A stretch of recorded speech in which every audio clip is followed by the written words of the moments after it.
If he did not support Scientology or was hostile to it, he would be declared a suppressive person and Marla would be forbidden to have any contact. At the least he was being handled. As this video shows, Kent Snyder worked regularly and closely with CCHR, actively promoting legislation favorable to them. This bill is not successful, is not passed, then 2 or 3 or 4 years from now, what you're going to find is you're going to find stories of parents who said, why didn't we work harder? My child is now subject to mental screening. He's now subject to therapy. There's all sorts of coercive measures that are going on.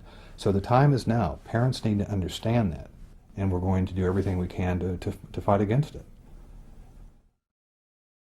This is important because there is an attempt to rationalize Ron Paul's involvement with CCHR and founding member Dr. Zass as harmless.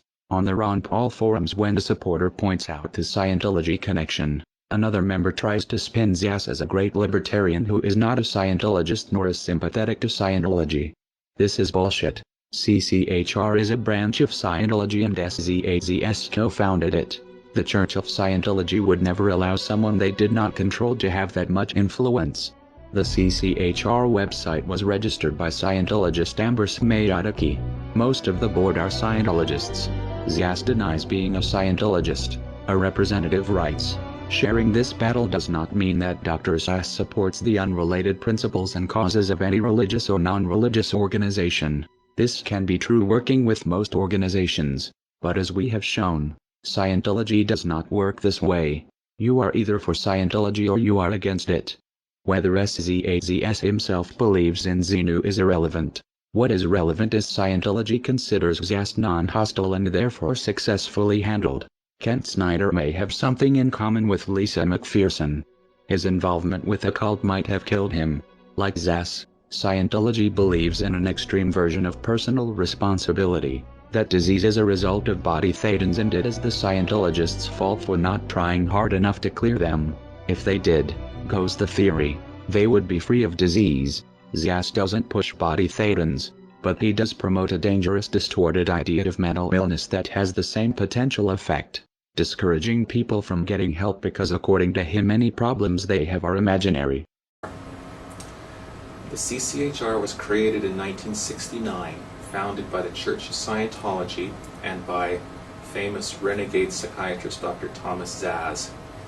From day one, most or many of the senior leadership of the CCHR have been Scientologists. And for Zass, and of course this has been taken on big time by Scientology, therefore mental illness is not real illness. It is possible Kent Snyder's untreated illness and death was a result of adopting the Scientologist beliefs that his illness was his fault or not real. It would explain why he had no health insurance. Many Scientologists don't. It seems Snyder sincerely believed in Ron Paul's libertarian rhetoric and equally trusted his Scientologist friends, though this ultimately was not in his best interest. A further question arises. How many of Scientology ideas are influencing Ron Paul's campaign for liberty through CCHR and Zass? The Scientology connection to Ron Paul has been noted in a handful of disingenuous threads on the Ron Paul forum. They are disingenuous because they ask questions a Google search can answer in seconds, yet few people link to these results.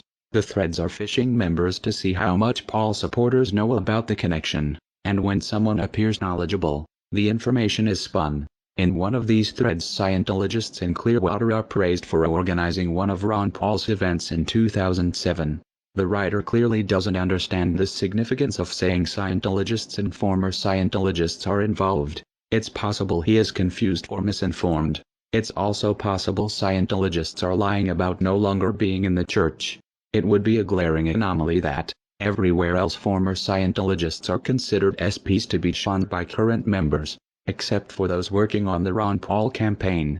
More likely Scientology finds it expedient to muddle the connection by having members involved avowed they are former Scientologists.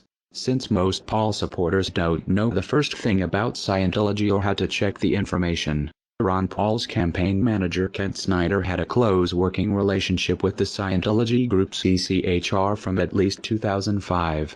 Snyder worked closely with Scientologists at the same time he worked in politics to make Ron Paul the household name he is today.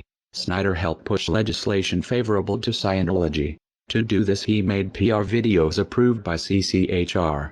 In turn CCHR supported and promoted Ron Paul's presidential candidacy, most blatantly in the pay-to-play luncheon on November 28, 2007, the day of the debates.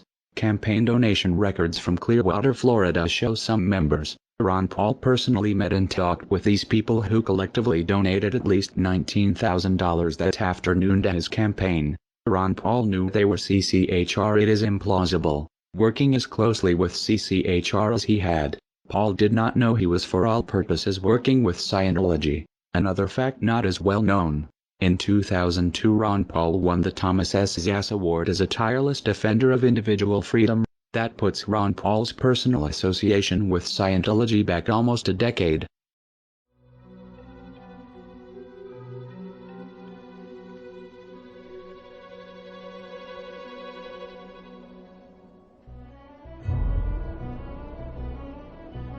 It stretches credibility that Snyder was unaware of the Lisa McPherson situation and other Scientology crimes and abuses. Snyder was no doubt deep in denial about the events that led to December 5th death of McPherson at Scientologist hands. Otherwise, why work with Scientology? This shows effectively the Ron Paul presidential campaign and Ron Paul himself have been influenced by Scientology for years. So it was no surprise in 2008. When approached with concerns about Scientology's tax-exempt status, Ron Paul was dismissive.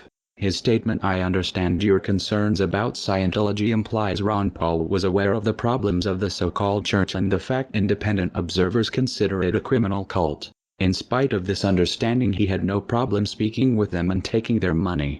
He would also have known about the pre-Chainology protest against Scientology, since at least one in memory of Lisa McPherson was targeted at CCHR during their Industry of Death Museum opening, that Kent Snyder attended.